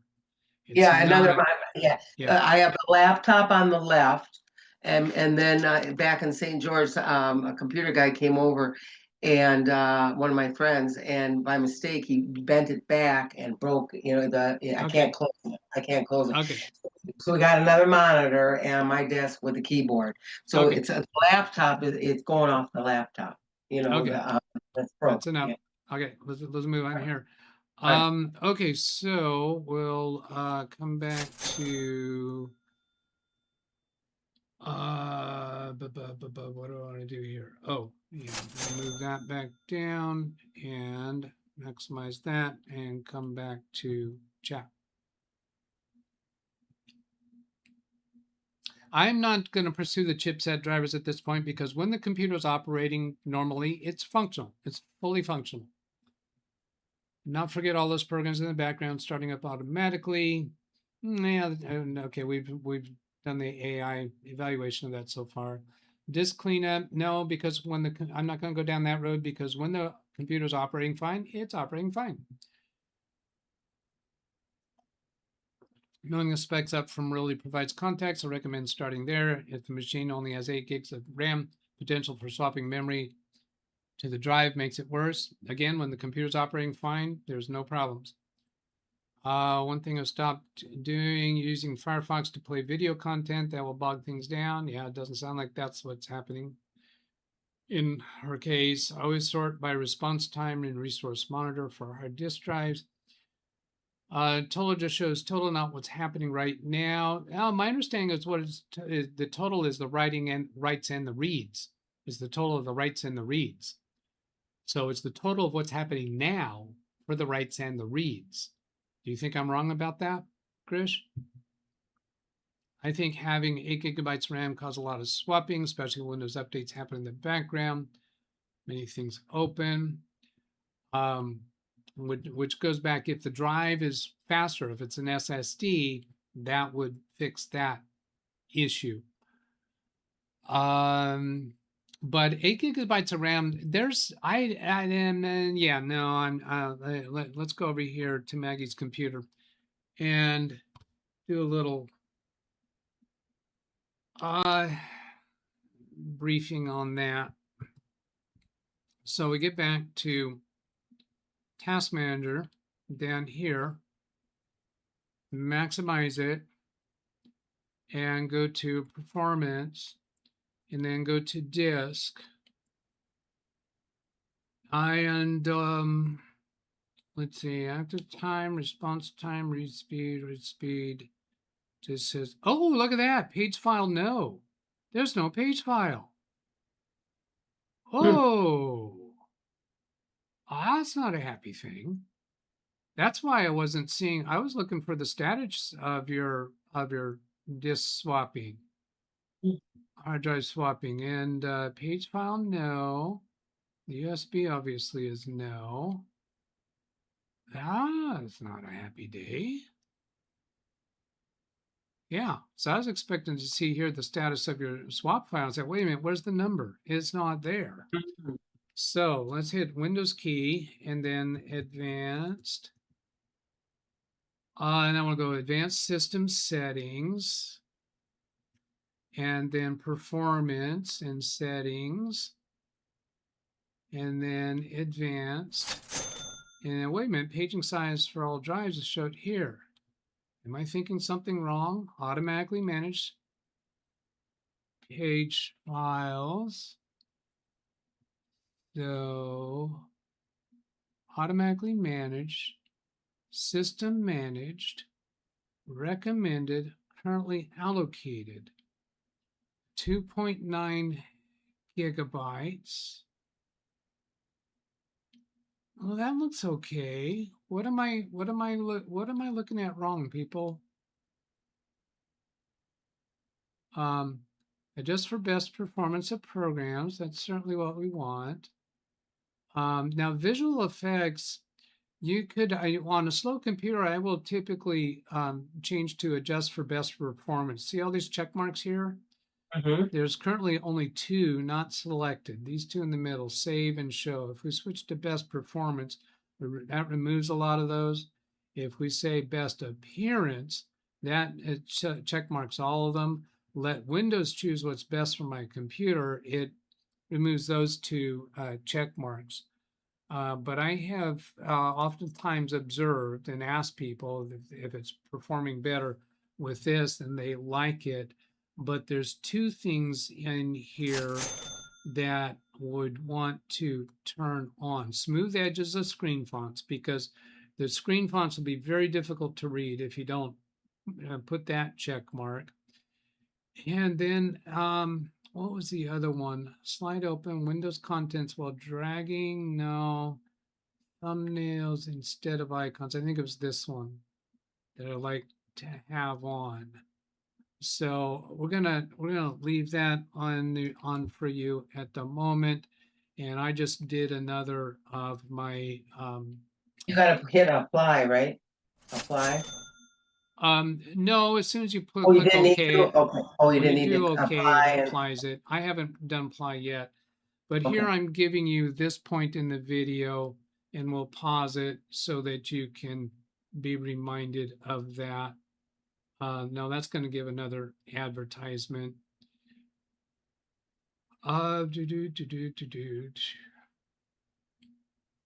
Let's skip that one. Okay, so pause it there. So that'll be the area that shows you what I did regarding that issue. And then we click OK. The reason why apply is here is because this is a standard thing for Windows dialog boxes. As far as Windows know, you might be wanting to do something else in this dialog window. So that means you can click apply and keep this window open and work with it some more. You don't have to click apply and then OK. If you click OK, that is the same as applying it. And the proof of that is when we go straight back into that screen, you'll see that the choices that we made are still there. So if we come back to settings, we see that those choices are still there. The apply button is not even available now because we haven't made any changes since coming into this window. So I had too many checked off there, Doug. Yeah, right? yeah, your computer was trying to do a lot of stuff in the background. What about the page file now? Is that a critical thing? Page file, no? Well, I don't understand why we aren't getting any page file. Okay, so let's do this. Let's ask Gemini, because let's see. And actually, just before I do that, I'm going to scroll down over on my other screen here and see if somebody told me why that is not showing. No, I don't. At a glance, I don't see any reason why. So I'm going to take a screenshot of that. and paste that in, and then I'll go back to, see, I closed that whole thing down, didn't I? Back to Windows key and advanced. Now, advanced system settings is the first thing in search results this time because that's where I was at recently. I want to let Gemini know these selections, not from this tab, but from this tab. Oops, I got to cancel out of that first. From this, this tab, and then here, and then here. Okay, and I am going to give Gemini a prompt because Gemini might think that I have just changed virtual memory due to discovering this issue. And here we go. So then I'm going to paste that one. I was surprised to find in Task Manager that it indicates there's no disk swap. But in advanced settings, I see that virtual drive is configured. So since virtual drive is configured, why does Task Manager indicate that disk swap no? That was not worded very well, but it'll figure it out.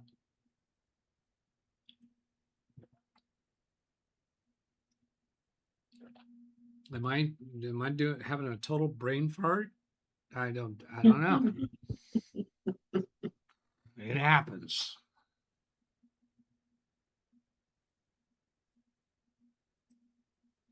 Now we have given you a few things in terms of assignment, things for you to try and Yes. see if it helps. So I'm feeling like we're going to bring this to a close pretty soon here, although I really want to read through the rest of the chat.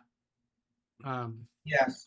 And I just a comments. couple things I want to quickly ask. Can we Go take ahead. a quick look at updates and see how that looks? Yeah. And Yeah, you we don't can think do we that. have to be concerned about malware, do we? About No, malware, I'm not about feeling that. Okay, you're not feeling that. And somebody mentioned Firefox extensions. I don't think that applies. And we looked at drivers, I think we did. But okay, we can Yeah. look at updates and then that's fine. Yeah. All right. If there's a pending system restart, we didn't make any changes. Cannot create a new page file while the system is running. But you have plenty of free space. You shouldn't be having trouble creating a page file. It needs contiguous space for that. Task Manager accurately reports there's no currently active page file in this area because the changes will not physically take effect, but we haven't made changes. Corrupt page file or temporary paging file fallback. Kind of read-write error. Result, Windows will sometimes, I have observed that not having a page file will slow the computer down, but when your computer's operating normally, it's fine. So I'm not feeling that's likely. Hidden temporary paging. So I was correct in expecting that to be configured. While space not an issue, large block of contiguous, heavily fragmented, task manager polling glitch, results. Yeah. So that did not give me a aha moment. Doug, you're wacko. You're wrong. But it still doesn't feel like the solution. So I'm not going to go down that road now. Let's get back to, well, yeah, Ran Israel. I was thinking exactly of that. And he did that with a yes, or no, he did that with an exclamation mark C. And that also, just like an exclamation mark yes, is more noticeable because it gives me a different visual and a different sound effect. But that one is worth. Let's go see if the swap file is actually physically there. So we go to File Explorer and go to the C drive. And then on the View menu, this is Windows 10, there is hidden items, But we actually go over here to options because we need system files as well as hidden items for this, I think.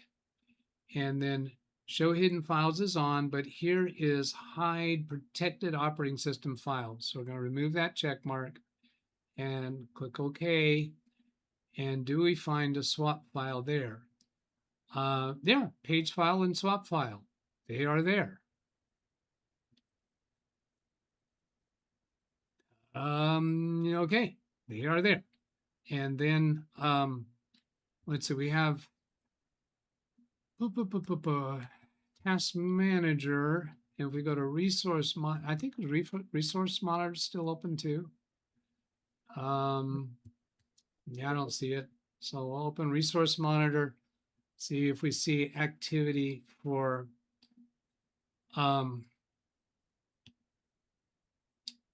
the swap file there.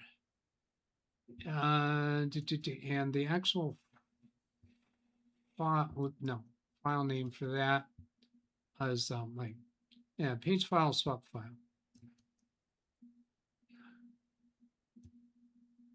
Oops, wrong screen. And then sort by file and scroll down. Yeah, look at that page file. See all those numbers happening? Page file is active and functional. So even though it says no, it's there. Yeah.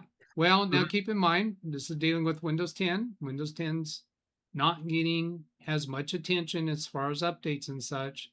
So there may be some, I think the AI hinted at some other glitch reason why that might not be showing. So your page file is functional. Page file, swap file. Now the other, that's page file sys. What about the other one? Swap file. Do we see activity on that?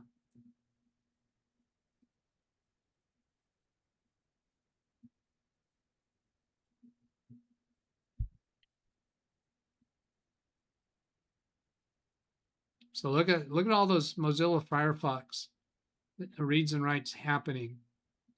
All those different files that it is working with.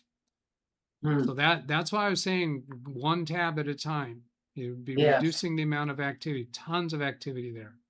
Yes. Let's see, I might need to make that wider so that I can find that. And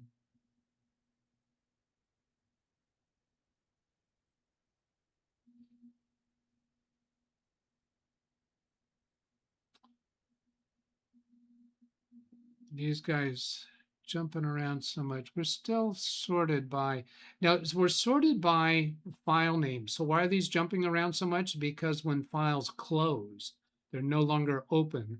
That's going to change the number of things that are in this list.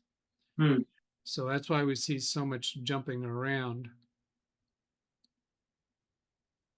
There's page file. So we never did see swap file. Okay, I'm not going to pursue that any further at this time. All right, so we'll bring this back up and, let's see, you said the other thing you want to check is updates. Updates. So while we've got you on screen here, let's go do that. Okay. So I did the Windows key and type the word update, go check for updates, and we'll go look at update history.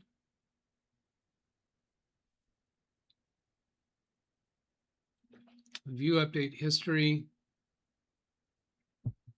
See, that says there were problems with updates, downloading some updates. We'll try again later. Yeah.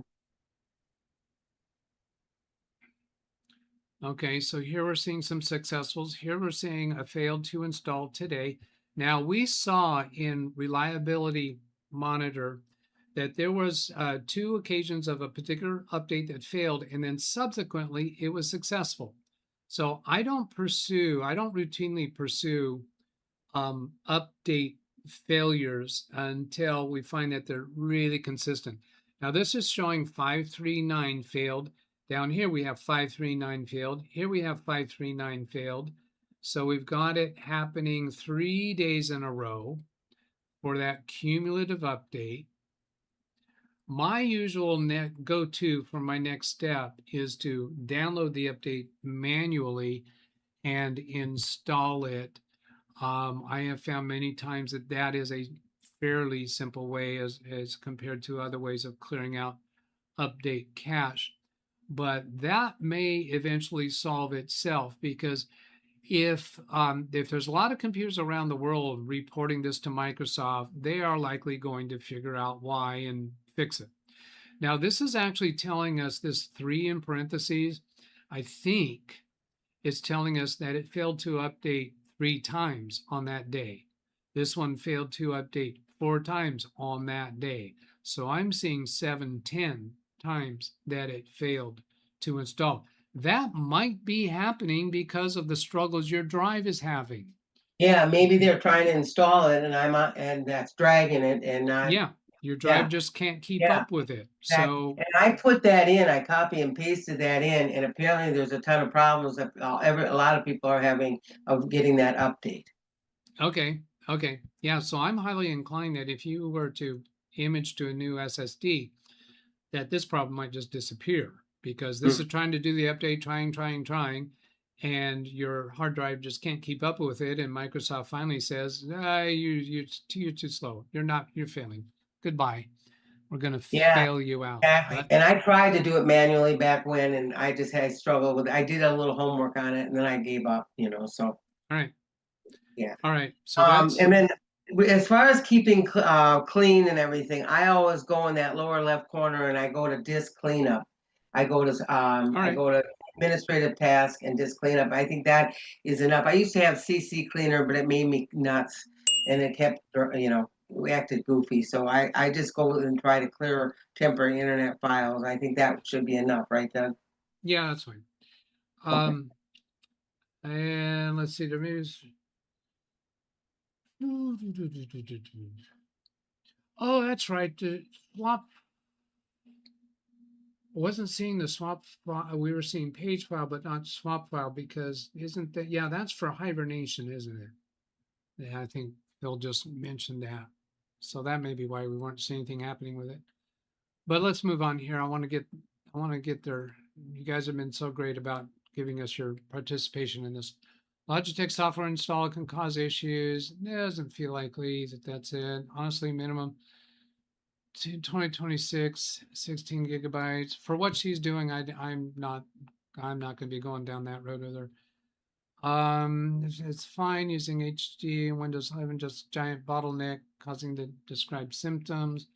Yeah, the hard drive, this hard drive may have been fine back in earlier days, but with all the updates to Windows 10, it's more complex, more stuff going on, and the age of the drive, that is just feeling very, very likely that replacing that could help you. CV Menor, July 15th, new update, Windows 10 cumulative patch. Oh, that's that 39. Oh, no, that's one we were just looking at, right? Yeah, because it was a cumulative. And those cumulatives are very big, can be very big. Disk usage doesn't matter. Response times of the drive is what matters. Did we see that already somewhere, that number in Crystal Disk Info? Try closing up Firefox periodically. Okay, kind of the same we've been talking about. Look at the drive's average response time, task manager, disk usage. Okay, average response time, task manager. Let's go try that. We're getting a lot of good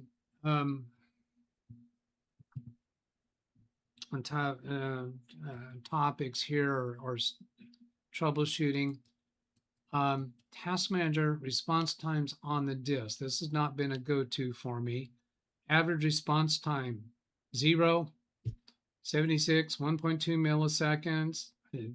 These don't look like any kind of a problem. I think he was saying that 200 milliseconds is a problem. I think those look fine. So Grish, are you happy with that?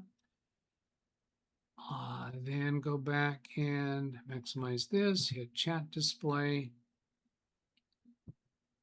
Firefox extensions running. Okay, we'll answer the question for you.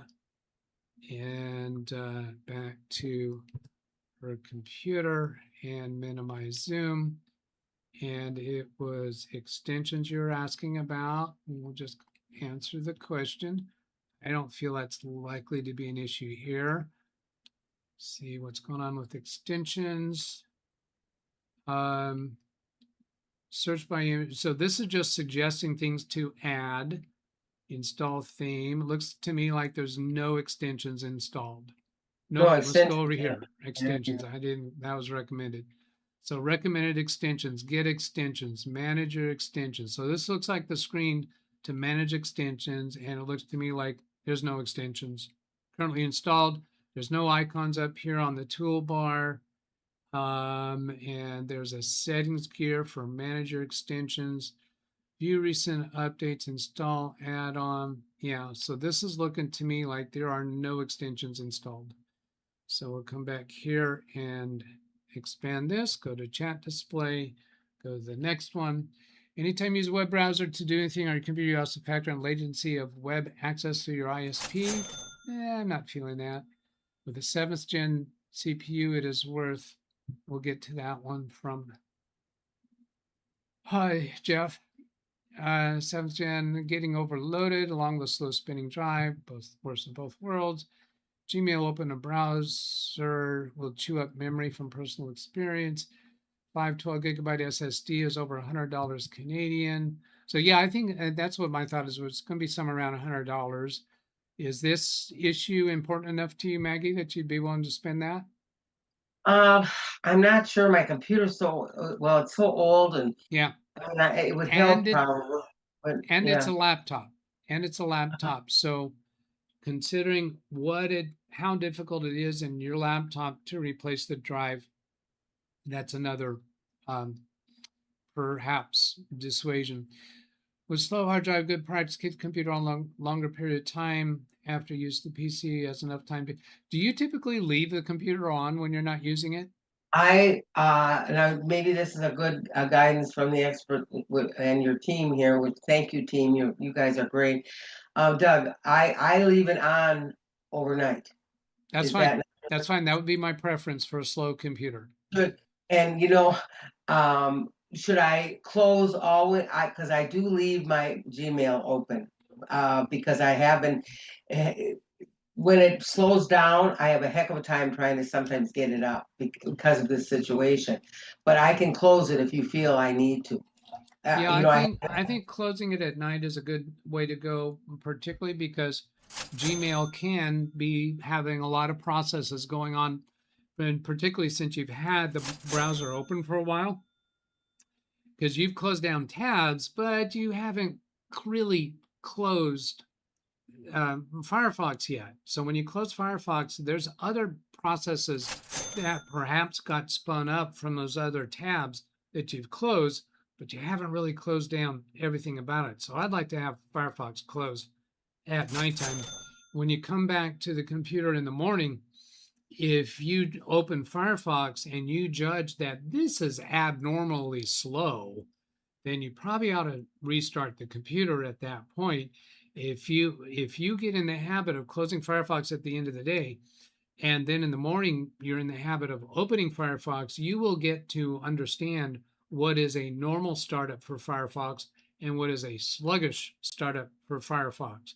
And that'll give you a clue that the computer is not feeling well right now. So you go into the Control-Shift-Escape and take a picture with your cell phone so that you can start documenting what's happening. Does that answer that question? Yeah, that does. So leave it on all night, but just close all windows and Firefox. Yeah. And then if something is sluggish, do escape. Restart. And then restart it instead of power it off. Okay, now I've read through a few of these here as she was responding. Index servings need shut off on a spinning drive. I have a little pushback on that. I have deleted and restarted indexing. It takes a long time for it to restart for it to get back up to speed. Now, a person's utilization of a computer would have a lot to do with it, and I think in Maggie's case that could be a good thing, turning that off. But I don't think that's the source of the trouble here. There may be a very specific reason to have Hibernate turned on for a desktop computer. Yeah, I have it turned on for Big Beast Build. Yeah, it's a very specific reason. Sometimes I want to keep open what I have open. I want to hibernate the computer because it generates so much heat. And there are certain things that I can leave open and it recovers just fine after hibernation. So I have a reason for it. Jeff, with a 7th gen CPU, is worth spending money on what is currently an expensive SATA SSD, or should she just get a newer PC with Windows 11? Depending upon financial circumstances. And I think we've had enough conversations with Maggie about that, no, funds are a little bit, that she needs to be very diligent, responsible, and all she uses her computer with is browsing functions, and she has extended security updates. I think she would be fine with, now he says currently expensive. It's not as expensive as a new computer, but yes, it is expensive compared to prices that we used to pay for them. Now, if somebody wants to send me an email and offer to ship a what are they called? SSD. Gently used SSD. You're willing to help out a friend for that? Then send me an email for that. I'll put you two together. Because I think this community probably has a lot of very capable 0.5 terabyte, 2.5 inch SSDs out there that they have no intention to ever do anything with it. Because there's just it's just kind of an obsolete animal. Put it to sleep is also fine, and I do that with Big Beast Build too. It's a laptop. Have the fans been blown out? Do they have pads? I don't feel very attracted to that because it's such a intermittent issue. Cheaper 1 terabyte, around 130. She doesn't need to get on 1 terabyte. She's not using very much of her 1 terabyte, and that just seems like a waste. She's never going to grow into it.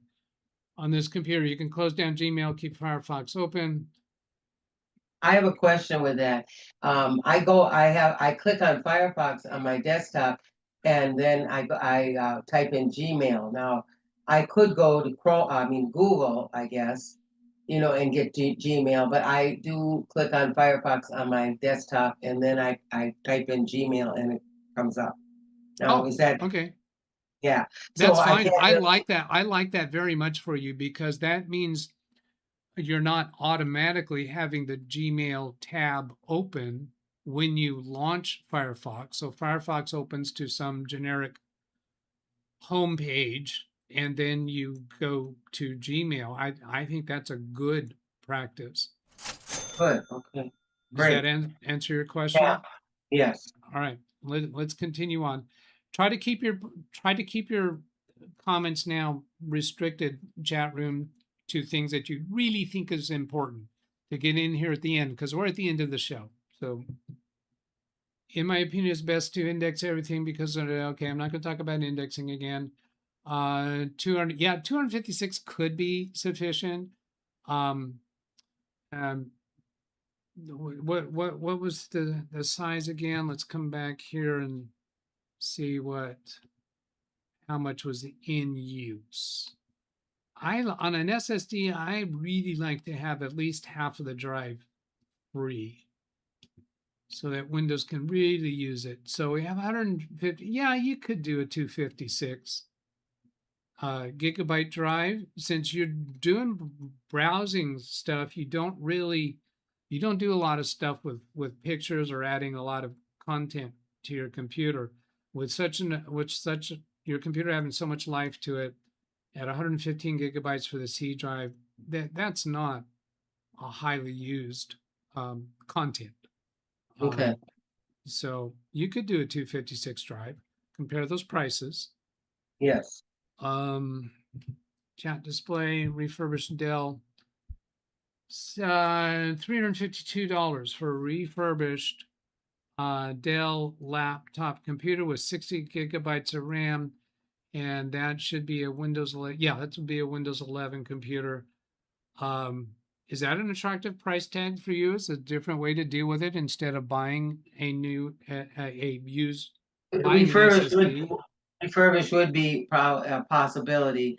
I know we have a big expense next year, and that is a timing belt for our Lexus, and it's a All right. 95 or 97, yeah. And so there are priorities more at this time. Okay. Okay.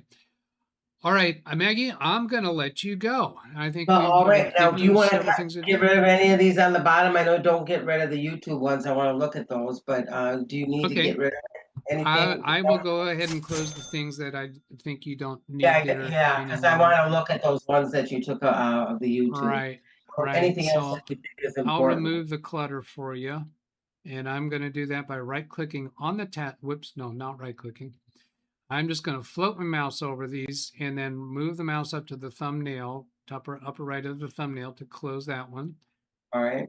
I got to click harder. It didn't understand what I meant. And maybe I have to say it. I'm going to click on the X right there. And okay, did it go away? I don't think it did. Or are these closing? I'm just not seeing it. All right, well, I'll right click and do close window. Does it go away then? Oh, I had a dialog window open. That's why I was refusing to close. Okay. Then I'll come to this one. What is that? Device manager, right click and close window. This one, task manager. Can I go up to this X here? I can. And then this one was reliability monitor. Get rid of that. This one, performance or resource monitor. And then here, crystal disk info, close. And then this one is disk management, close. And then there's Zoom. And then that's my remote connection. And this is a settings window. And then this is your file explorer. And I'm gonna, instead of closing each of those individually, I'll right click on File Explorer and close all windows. So I don't have to go through those individually. And then here we'll get add-ons manager. We'll close that. And then here's that paused portion of this live stream. There's that paused portion of this live stream. Crystal disk info, we'll close that. And then that one over there is your email. Yeah. And then, so that does that. And this one down here on the next to the Zoom, is that, you're leaving that up? Okay. no, we can close that one. All right. Oh, that one's refusing to close. So I'm gonna left click on it. Oh, there it is. It's closed. So, oh, finally did. Okay, that was a little sluggish. All right, so I want to thank everybody, all your team members, all the Rockstar people helping me with all your comments. And Doug, you are a master, and you are a absolute, just a beautiful human being. You are. You have a lot of knowledge, and I really respect you for all your knowledge and your time, and just a million thank yous. Thank you. You're welcome. And I want to let you know that Jim clarified that refurbished computer he told us $352 was not a laptop. Oh, okay. But still, you need with the laptops around that price range refurbished. I think they can be found. Yeah, and that may be a consideration, and I'll be tossing that around in my brain. Okay, I'm going to go ahead and click your Zoom session out, and then click your remote session out. And I just accidentally raised my desk on me. Oh, no. Okay, thank you, Doug. I really appreciate your time, and everybody. Welcome. Thank you, and we'll be in touch, and I'll keep you posted. Yeah, please keep me posted if we wind up if you let me know by email that we have something else we might want to look at again next week or continue the conversation. I'll let you know. Yeah. Okay, very good. Thanks again. Thanks again. I appreciate your expertise. All right, bye-bye. Okay, so there she's out of Zoom, and then I'm going to click her off of the remote session, and then I'm going to take a quick look at the other emails because that took up 2 hours. So a really good session. Thank you very much, Maggie, for bringing that to us. And because Greg Ham and John Downey both had some things that I had lined up, and I'm going to just take a quick look for them. And let's see, John Downey regarding Rick's BitLocker issue. Let's see. Yeah, you were suggesting that I do a remote session with Rick, and you asked for me to contact him. That's not the way it works out. If he's interested, he needs to care enough to initiate the contact. It really feels weird for me to say, "Hey, somebody told me that you might need my help." No, that's just not a thing. Let's see. Greg M giving another Gemini report. We don't need to cover that today. And Greg M also about a client that he's going to on Tuesday. So let's see what I can do with a quick response on this. So I'm not going to read through all of it. I'll try to describe. So here's the specs about the computer that he's dealing with on a client system, wired USB keyboard, and since they replaced the trackball, their prior trackball with a new trackball, during a power off can cause the system to lock up after reboot, entering the login password. Going on site Tuesday, he's going to bring a wired mouse and keyboard and a power supply unit. The computer's plugged in some sort of power bar, bring extension cord.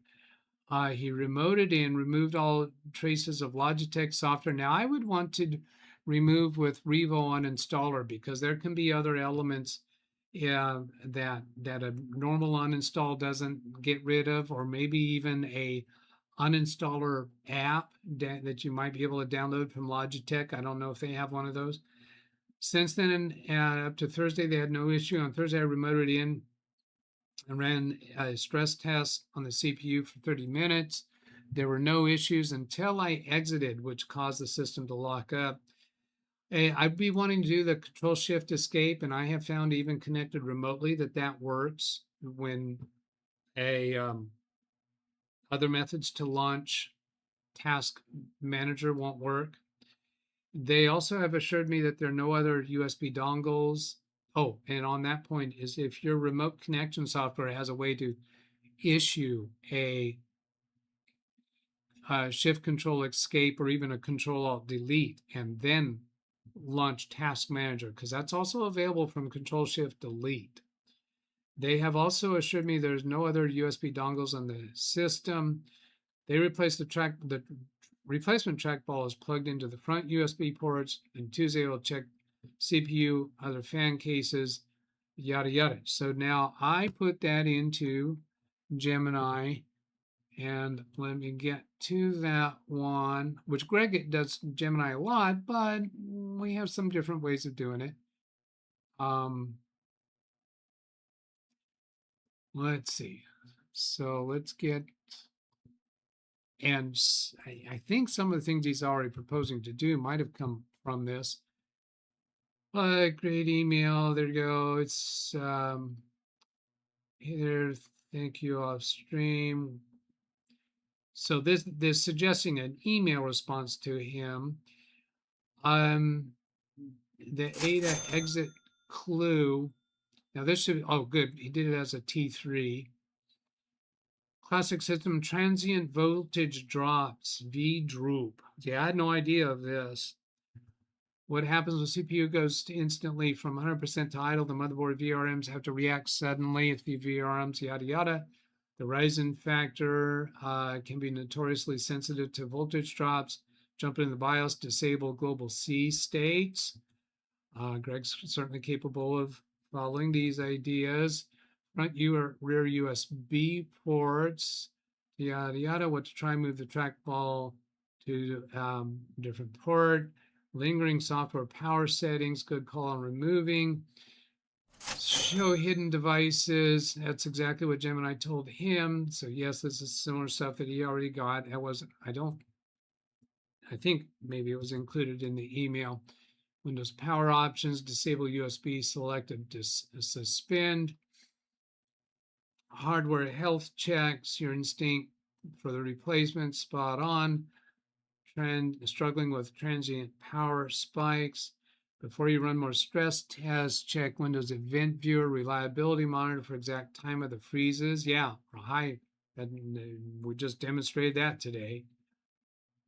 Taking the system off site for a week is reasonable boundary to set with a client if quick fixes don't stabilize it. Better to run your own bench than drive back and forth. With an intermittent problem, though, the problem is you have to actually use the computer for reasonable usage. Another thing you can have Gemini guide you to, let's see, did they ever hear the USB disconnect, reconnect chime before the keyboard and mouse go bad? But another thing that I've done with baby bees, because of some troubles that I'm having, is Gemini guided me through setting up some specific filters and alerts for in Event Viewer to track certain drivers loading and unloading that aren't normally reported to Event Viewer. So things that actions that will not show up in Event Viewer, but if you could make them show up, they could be helpful to diagnose. So anything related to the trackball, you get Gemini to help you with configuring in the registry to issue an event every time any kind of action happens related to the trackball. That could be a way to track down what's going on. So let's see what has been coming in on topic 3. Let's see, there is one last regarding Firefox. Problem can sometimes be corrected by configuring a particular USB port to set to USB 2. That sounds like that was intended for topic 3. I'm not going to try reassigning it. Topic 3, backups. How often do you backups? When was the last time you actually had to use the backup? Computer lockup. Is this really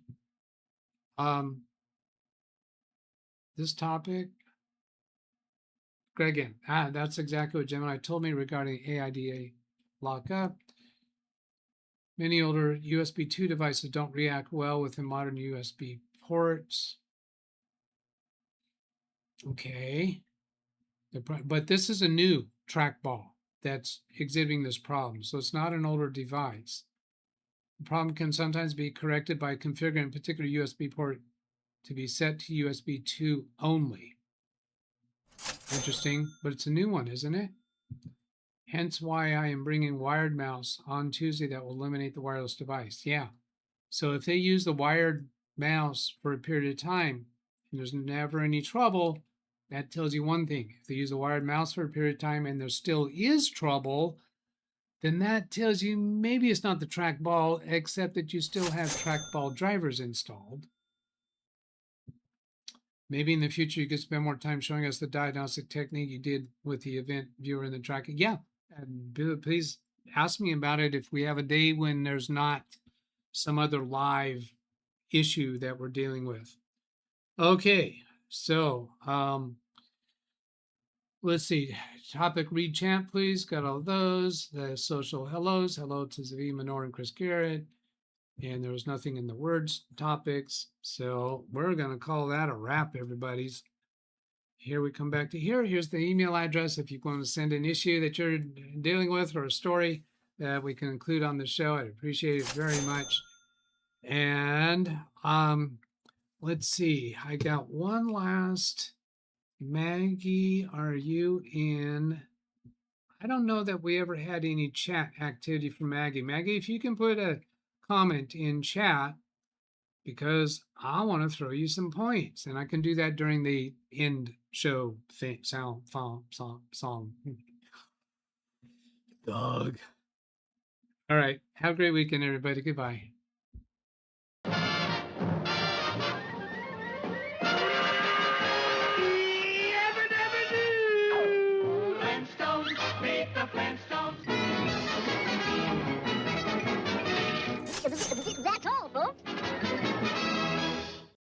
Tune in, days a week for Windows support, the help you seek.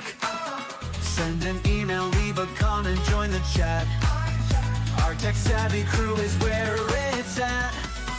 Not just me, but a whole community, helping you solve tech mysteries.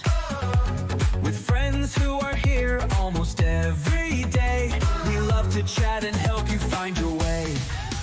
So subscribe now, be part of the team, for Windows support and more than you've dreamed. Join the fun, don't miss a single stream. At LiveWindowsTraining-DougBetts or simply where tech support supreme.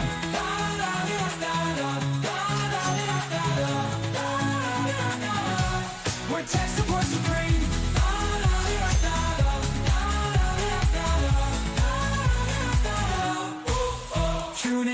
Tune in, days a week for Windows support, the help you seek. Send an email, leave a comment, join the chat. Our tech-savvy crew is where it's at. Not just me, but a whole community, helping you solve tech mysteries.